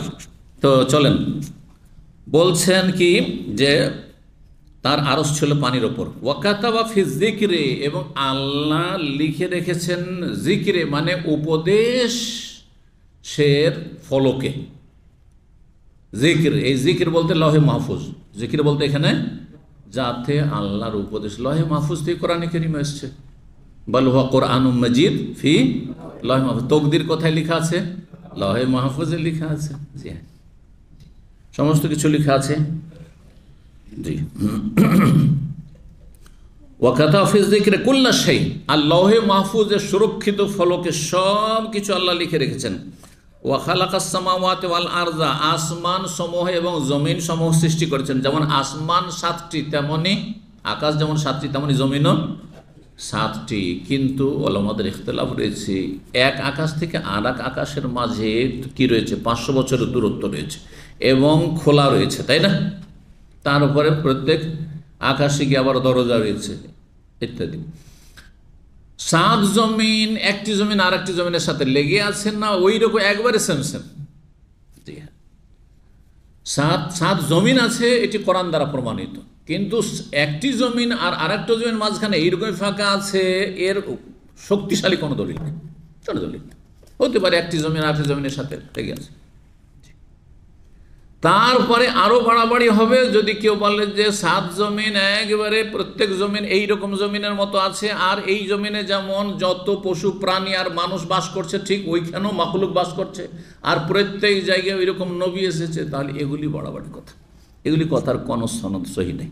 জি জি, আল্লাহ শুধু একটি আয়াতে সূরা তালাকে বলেছেন ওয়ামিনাল আরদি মিসলাহুন্না। সাত সাত সাত বলে আল্লাহ সাত আকাশের কথা বলেছেন, সাবা সামাওয়াত অমিনাল আরজে, আর জমিন তার মতোই। তো মতো আংশিক হয়, মতো মানে পুরো না। আমি আপনার মতো মানে কি পুরাপুরি না? মোটেই না। হয়তো কিছু একটা মিল আছে, হয়তো চেহারাতে একটু মিল আছে। আপনার দুই ভাই একই রকম মোটেই না। এমনকি মানুষকে আংশিকভাবে সিংহের সাথে তুলনা করা হয়। এই লোকটি একবারে সিংহ পুরুষ, মানে কি সিংহের মতো তার ইয়ে আছে, হ্যাঁ, সবল আছে, স্বীকার করো, হ্যাঁ, নখ আছে একবারে, হ্যাঁ। আর হিংসুরু, মানুষ হিংসুরু, জায়দুল কাল আসাদ, জায়দ হয়েছে সিংহের মতো। তো কি একটা জিনিস শুধু দেখতে মানুষের মতো তার গা শরীর, হ্যাঁ, না ওই জায়দের শরীরে দিয়ে আছে ওই লোম আছে এর মতো, বাঘের মতো, সিংহের মতো। কোন জিনিসের তুলনা করা হয়েছে? হ্যাঁ, সাহস বলা যেতে পারে, বীরত্বে, জি, শক্তি, বীরত্বে। তো বলছেন আল্লাহ রাব্বুল আলামিন আসমান জমিন সৃষ্টি করেছে। ফানাদা মুনাদিন, হঠাৎ করে একজন ডাক দিয়ে উঠেছে, জাহাবাত নাকাতুকা ইবনুল হুসাইন, হে হুসাইনের সন্তান ইমরান বিন হুসাইন, তোমার উষ্ট্রি পালিয়ে গেছে, ধরো না তো গেল। ফান্তালাক্ত, তখন আমি চলে গেলাম। ফাইদা হিয়া ইয়াখতাউ দুনাহা সারাব, গিয়ে দেখছি যে আমার উষ্ট্রি এত দূরে পালিয়ে গেছে। সারাব মানে হচ্ছে মরিচিকা, মরিচিকাময় প্রান্তরের দূরত্বে সে পৌঁছে গেছে। মরিচিকা কাকে বলে? যে বলবেন হাত তুলবেন। মরিচিকা বুঝেন? হ্যাঁ, একজন ওই যে বলছে, আসলে পানি নেই। এটা সাধারণত বালির চরে বেশি হয়, নদীর চরে যে বালিগুলো থাকে এখানে বেশি হয়।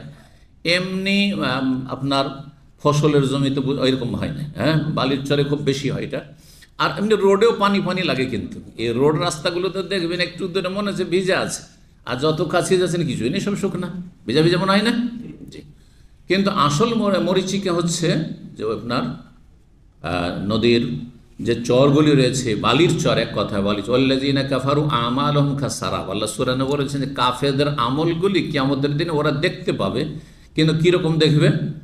মরিচিকার মতো, মানে মরিচিকার দিকে ছুটতেই থাকেন কিয়ামত পর্যন্ত, কখনো পানি পাবেন না, শুধু বালির চর আর বালির চর। ঠিক ওই রকমই কাফেররা মনে করবে যে আমরা তো কিছু জনকল্যাণমূলক কাজ করেছি, দেশের সেবা করেছি, এলাকার সেবা করেছি, কালভেট তৈরি করেছি, তো ব্রিজ তৈরি করেছি, তো আমরা এই করেছি সেই করেছি, অনেক লোকের চাকরির ব্যবস্থা করে দিয়েছি, এই করেছি সেই করেছি, কিন্তু ঈমান ইসলাম কিছুই ছিল না। দাদা বোঝায় আল্লাহ পরকালে বিশ্বাসী ছিল না। তাদের আমলগুলি মরিচিকার মতো, মরিচিকাতে যেমন পানি পাওয়া যায় না, তেমনি তাদের এই আমলগুলি আখিরাতে জান্নাতে নিয়ে যাবে না। তবে দুনিয়াতে পেয়ে গেছে, যদি জনকল্যাণমূলক কেউ কাজ করে থাকে, সে কাফেরও যদি হয়, তাহলে দুনিয়াতে পেয়ে গেছে। আল্লাহ খালি হাতে ফিরিয়ে দেয় না কাউকে। আল্লাহ এত বড় দয়ালু এবং তিনি সুবিচারকারী যে তিনি অবিচার করেন না। আখিরাতে পাওয়ার জন্য ঈমান শর্ত ছিল, ঈমান তুমি নিয়ে আসতে পারোনি, কিন্তু তুমি অনেক ভালো কাজ করেছো, সেগুলি থেকে তোমাকে বঞ্চিত করব না, সেটা দুনিয়াতে তোমাকে দিয়ে দেবো। এই জন্য দেখা যায় অনেক কাফেরের সুনাম, সুখ্যাতি, মান সম্মান, রাজত্ব বারবার করে, হ্যাঁ, দুনিয়ার মেলা ক্ষমতা, ধন দৌলত, হ্যাঁ, মানসিক শারীরিক সুখ শান্তি, ভোগবিলাসের সামগ্রী, এগুলো দিয়ে বিদায়, যা দুনিয়া নিয়ে বিদায় হয়ে যা, ভালো কাজ কিছু করেছি, যা বিদায় হয়ে যা। বড় বড় প্রতিষ্ঠান ধারণ করেছে, কিন্তু কাফের নাস্তিক, কিন্তু তাদের দ্বারা কিছু বড় প্রতিষ্ঠান হয়েছে, সেখান থেকে মানুষরা উপকৃত হচ্ছে, তাদের সুনাম হচ্ছে না, হ্যাঁ, সুনাম হচ্ছে এই দুনিয়ার সুনামটা দিয়ে বিদায় বাস। বলছেন যে এই ইমরান বিন হোসেন তখন বলছেন যে এত দূরে চলে গেছে যে মরিচিকাময় প্রান্তর চাইতেও দূরে পৌঁছে গেছে আমার মাঝে আর তার মাঝে, মানে মরিচিকা দেখছি, ওট দেখছি যে মরিচিকা ধু ধু করছে, আর এত দূরে ওট পৌঁছে গেছে। ফাওয়াল্লাহি, আর ওর পিছনে যেতে যেতে আমার অনেক সময় লেগে গেল, হয়রানির শেষ থাকলো না। ফাওয়াল্লাহি, আল্লাহর কসম করে বলছে, ওদের তো আমি এখন পছন্দ করছি আন্নি কন্তু তারাক্তুহা, যদি ওটটাকে আমি ছেড়েই দিতাম আর এলেম শিখতাম, দরসেই বসে থাকতাম, শুরু থেকে শেষ পর্যন্ত নবী সাল্লাল্লাহু আলাইহি ওয়াসাল্লাম গুরুত্বপূর্ণ কথাগুলি আমি শুনতাম, এটা আমার জন্য কল্যাণকর হইত। জি, 3192 নম্বর হাদিস বলছেন আব্দুল্লাহ বিন সামিয়াত ওমারা, তারেক বিন শিহাব বলছেন ওমর রাদিয়াল্লাহু তাআলার কাছে শুনেছি ইয়াকুলু কামা ফিনান নবী সাল্লাল্লাহু আলাইহি ওয়াসাল্লাম, আমাদের মাঝে একবার দাঁড়ালেন ভাষণ দিতে, মাকামান মানে ভাষণের স্থানে, ফাআখবারানা আন বাদিল খাল, আমাদেরকে জানিয়ে দিলেন সৃষ্টির সূচনা সম্পর্কে, এমনভাবে বলা শুরু করলেন হাত্তা দাখাল আহলুল জান্নাতে মানাজিলাহুম ওয়া আহলুন নারে মানাজিলাহুম, এমন কি জান্নাতীরা জান্নাতে তাদের স্থান পর্যন্ত পৌঁছা পর্যন্ত, আর জাহান্নামীরা জাহান্নামে যাওয়া পর্যন্ত এত দূর পর্যন্ত বয়ান করে দিলেন। সৃষ্টির সূচনা থেকে শুরু করে যুগে যুগে যে ফিতনা ফাসাদ অশান্তি আর এইসব যা কিছু হবে, ভবিষ্যৎবাণী, অনেক ভবিষ্যৎবাণী যা হচ্ছে এখন হচ্ছে, এর আগে হয়েছে 50-100 বছর আগে হয়েছে, আর এরপরে যে দুনিয়া যতদিন বাকি থাকবে হবে, আর বড় কিয়ামতের লক্ষণগুলি, ছোট লক্ষণ ইত্যাদি সব বয়ান করতে করতে তারপরে দুনিয়া ধ্বংস হওয়া, সিংহায় ফুৎকার, দুনিয়া ধ্বংস হওয়া, আসমান জমির সব ধ্বংস, তারপরে হাসরের ময়দান, আর তারপরে জান্নাতে জান্নাতীরে চলে গেল, জাহান্নামে জাহান্নামীরে চলে গেল। আল্লাহু আকবার, এত তো সব বয়ান করে দিন নবী করিম সাল্লাল্লাহু আলাইহি ওয়াসাল্লাম। লম্বা ভাষণ ছিল রাসূলুল্লাহ সাল্লাল্লাহু আলাইহি ওয়াসাল্লামের। জি, এতগুলি কথা যে বয়ান করলেন, কিন্তু আমরা সবাই তার এগুলোকে সংরক্ষণ করে মুখস্থ রাখতে পারিনি। বলছেন হাফেজ যালিকা মান হাফিজাহু, যে ভাগ্যবান সে সেগুলিকে মুখস্থ রাখতে পেরেছে, ওয়ান্নাসিয়া মান নাসিয়া, ওর যে ভুলে যাওয়ার ভুলে গেছে। সবাই যে 100 মনে রেখেছে তা মনে রাখেনি, কিন্তু নবী সাল্লাল্লাহু আলাইহি ওয়াসাল্লাম সব কথা শুনিয়েছেন। 3193 নম্বর হাদিস বলছেন আবু হুরায়রা রাদিয়াল্লাহু তাআলা আনহু বলছেন কালা রাসূলুল্লাহ সাল্লাল্লাহু আলাইহি ওয়াসাল্লাম, রসুল বলেন কাল আল্লাহ তাআলা, মহান আল্লাহ বলেন, হাদিসে মহান আল্লাহ বলেন, ওই হাদিসকে কি বলা হয়? হাদিসে কুদসি। আল্লাহ কি বলছেন? ইয়াশতেমুনি ইবনু আদম, আদম সন্তান আমাকে গাল দেয়। আদম সন্তানের কিছু লোক আছে, অধিকাংশই আছে যারা আল্লাহকে গাল বন্ধ করে। ওমা ইয়ানবাগি লাহু আয়াশতেমানি, আর তার জন্য আমাকে গাল দেওয়া অনুচিত, উচিত নয়। ওয়া ইউকাজ্জিবুনি, আর আদম সন্তান আমাকে মিথ্যা জ্ঞান করে, মিথ্যা মনে করে। অমায়াম্বাগি লাহু, তার জন্য সেটাও অনুচিত, আমাকে মিথ্যা মনে করা তার মোটেই উচিত নয়। আম্মাশাতমহু, আল্লাহকে গাল দেওয়া, মেলা রকমের গাল দেওয়া আছে, তার মধ্যে একটি গাল হচ্ছে ফাকাউলুহু, কোন আদম সন্তান যদি বলে ইন্নালি ওয়ালাদান, যে আমার সন্তান রয়েছে। আল্লাহর কি রয়েছে? সন্তান রয়েছে। ঈসা আলাইহিস সালাম কি আল্লাহর পুত্র, খ্রিস্টানরা বলছে এটা, খ্রিস্টান আল্লাহকে কি করছে? গাল দিচ্ছে। আল্লাহকে গাল দেওয়া উপলক্ষে 25শে ডিসেম্বর তাদের বড়দিন, আর সেই দিনে আপনি তাদের অনুষ্ঠানে অংশ নিচ্ছেন অথবা তাদের অভিনন্দন দিচ্ছেন, তাদের উইশ করছেন আপনি, এটা তাহলে আপনি স্বীকৃতি দান করছেন যে তোমরা আল্লাহকে গাল দিচ্ছ, এটা আমি সমর্থন করছি। এটা এত বড় অপরাধ। এই জন্য কোনো মুসলিম যদি কোনো কাফেরকে তাদের ধর্মীয় বিষয়ে উইশ করে, আর যদি ওয়েলকাম করে, আর যদি কোনো রকমের মোবারকবাদ পেশ করে, তাহলে সেটি কুফুরি কাজ এটি। জি, ভালো করে শুনে রাখেন, কুফর এটি। হ্যাঁ, দুনিয়ার কাজে মোবারকবাদ দিতে পারেন, তার ছেলে হয়েছে মোবারকবাদ দেন আপনি। হ্যাঁ, সুস্বাস্থ্য কামনা করি, তোমার ছেলে বড় হোক, ইত্যাদি ইত্যাদি বলতে পারেন আপনি। চাকরি হয়েছে বলতে পারেন আপনি, আপনার হিতাকাঙ্ক্ষী, আপনার সাথে তার ভালো সম্পর্ক আছে, সে আপনাকে ভালো মনে করে, আপনার সুনাম করে, আপনি করতে পারেন দুনিয়ার ক্ষেত্রে। দুনিয়ার খাওয়ান, কিন্তু ধর্মে ডিসকাউন্ট চলবে না, ধর্মীয় ক্ষেত্রে ডিসকাউন্ট চলবে না। তাদের ধর্ম হচ্ছে বাতিল। যে আল্লাহর কোনো সন্তান, লাম ইয়ালিদ, তার সন্তান নেই, ওয়ালাম ইউলাদ, তিনিও কারো সন্তান না, তিনি জনকও না, জাতকও না। আল্লাহু আকবার। আল্লাহকে গাল দেওয়া হচ্ছে যে আল্লাহর জন্য সন্তান সাব্যস্ত করা। ও আম্মা তাকযিবুহু, আল্লাহকে মিথ্যা জ্ঞান করা হচ্ছে। ফাকাউলুহু, কোন মানুষ যদি বলে লাইসা ইউইদুনি কামা বাদানি, প্রথম সূচনায় আল্লাহ যে সৃষ্টি করেছেন আমাকে, আর আল্লাহ পুনরায় সৃষ্টি করবেন না, অর্থাৎ পরকালকে অবিশ্বাস করা। সে আল্লাহকে অস্বীকার করে না, স্রষ্টাকে অস্বীকার করে না, বলে যে হ্যাঁ ওপর আল্লাহ আমাকে সৃষ্টি করেছেন কিন্তু পরকাল হবে না, মরে গেলাম মানে এক্সপায়ার হয়ে গেল। আজকাল ইংলিশে বলা হচ্ছে না অমুক এক্সপায়ার করেছে, হ্যাঁ মানে শেষ না, না শেষ নয়, এই স্থানান্তরিত হয়েছে। এই জন্য ইসলামের ভাষা ইন্তেকাল ঠিক আছে। ইন্তেকাল মানে এক জায়গা থেকে আর এক জায়গায় চলে যাওয়া, ইন্তেকাল মানে স্থানান্তরিত হওয়া। জি, এই জন্য এক কফিল থেকে আরেক কফিলে যাওয়াকে কি বলছেন? নাকলকে ফালা বলছেন। নাকল তানাজুলটা আমাদের দেশি ভাষা, কিন্তু আসলে হচ্ছে নাকলকে ফালা। নাকল, নাকল মানে এখন এক জায়গা থেকে আপনি আর এক জায়গায় নকল হয়ে গেলেন। জি, এটা হচ্ছে আল্লাহকে মিথ্যা জ্ঞান করা।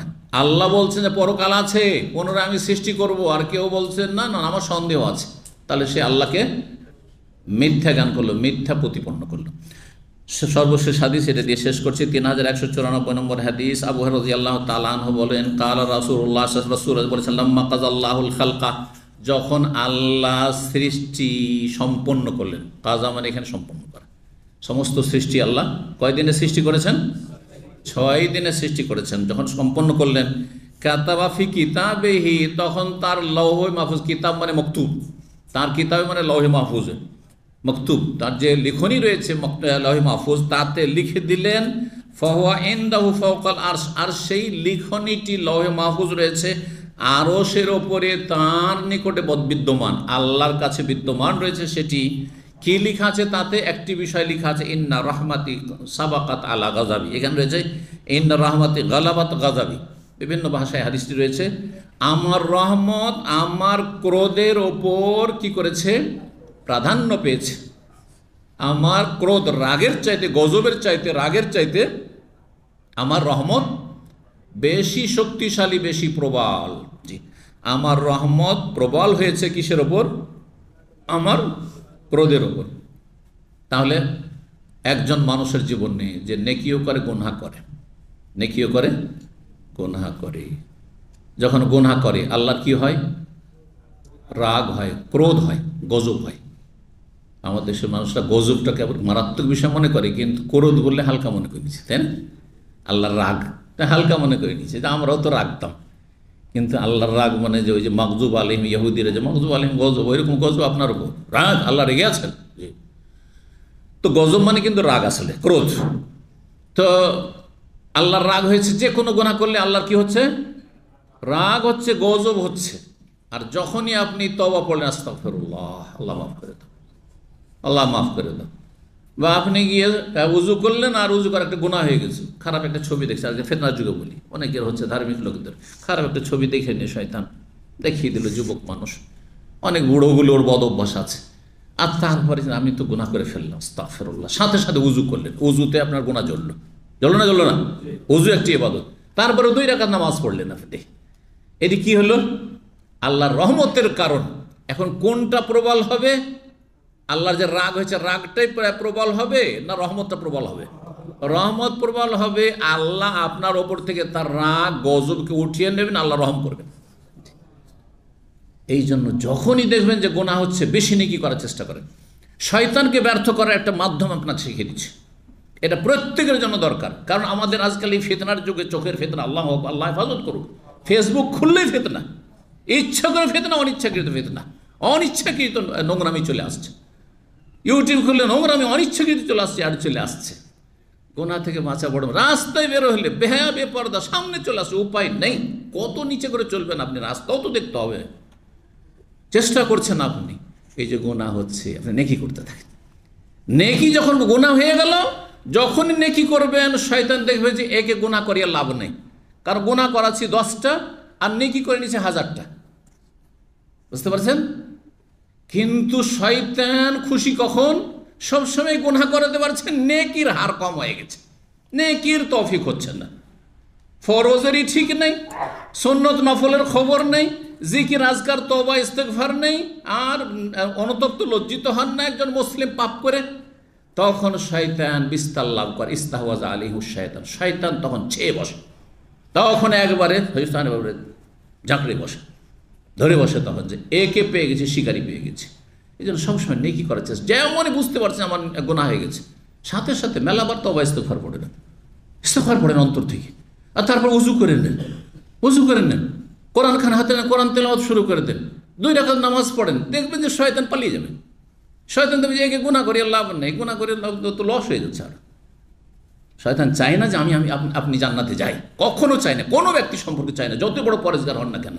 সুতরাং শয়তান দেখবে যে যেখানে আমার মেহনত করে লাভ আছে সেখানে মেহনত করবে, খারাপ লোকের পিছনে মেহনত করবে। একেবারে যে খারাপ হয়ে গেছে ওকে পেয়েই গেছে, যারা খারাপের দিকে যাচ্ছে ওদের পিছনে মেহনত করছে, আর যে বেশি ভালোর দিকে যাওয়ার চেষ্টা করবে ওর পিছনে মেহনত করা বাদ দিয়ে দিবে শয়তান। আল্লাহ যেন বুঝার তৌফিক দান করেন, সংশোধনের তৌফিক দান করেন, আমলের তৌফিক দান করেন। ওয়া জাযাকুমুল্লাহু খাইরান ওয়া সাল্লাল্লাহু সাল্লাম আলা নবিয়িনা মুহাম্মদ ওয়া আলা আলিহি ওয়া সাহবিহি আজমাইন।